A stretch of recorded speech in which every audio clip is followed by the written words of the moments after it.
Semana Santa sa kanyang pagbisita sa Middle East. Dumating na po siya sa Saudi Arabia kung saan inaasang asikasuhin niyang mailigtas yung mga kababayan nating nasa death row. Mula sa Saudi Arabia, darito unang balita ni Emil Sumangil. Emil! Igan, good morning. Magiging abala nga ang Pangulong Duterte ngayong Holy Week dahil sa kanyang pagbisita sa mga bansang Saudi Arabia, Bahrain at Qatar. 9:43 ng gabi dito sa Riyadh, Saudi Arabia, lumapag ang eroplanong sinasakyan ni Pangulong Duterte dito sa King Khalid International Airport. Ngayong hapon nakatakda siyang makipagpulong sa hari ng Saudi Arabia na si King Salman bin Abdulaziz Al Saud.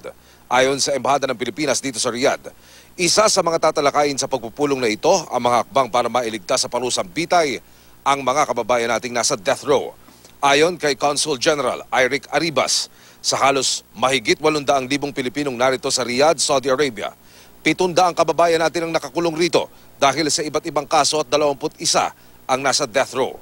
Lahat daw ng nahaharap sa parusang bitay, sangkot sa pagpatay ng kapwa Pilipino o kanilang mga amo. Bukod dito, isusulong din ng Pangulo ang pagpapalakas ng mga programa para maprotektahan ang kapakanan ng mga kababayan nating naghahanap buhay rito. Kabilang na rito ang kalagayan ng mga Pilipinong nawalan ng mga trabaho at nananatili ngayon sa campsite. 10,000 OFW ang naapektuhan ng biglaang pagsasara ng mga kumpanya rito. Samantala, Igan, bukas, araw naman ng Miyerkules, nakatakdang makipagpulong naman ang Pangulong Duterte sa Filipino community dito sa Riyadh, Saudi Arabia. Igan. Emil, kasabay ba niya o nauuwi o mauuna ang Pangulo at kasunod na itong mga kababayan nating stranded dyan?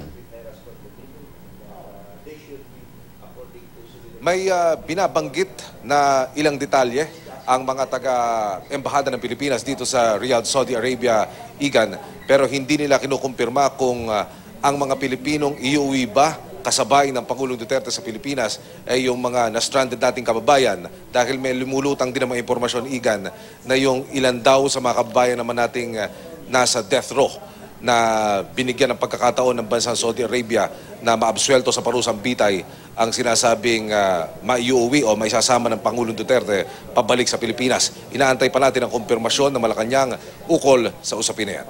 Igan. Maraming salamat, Emil Sumangil mula sa Saudi Arabia.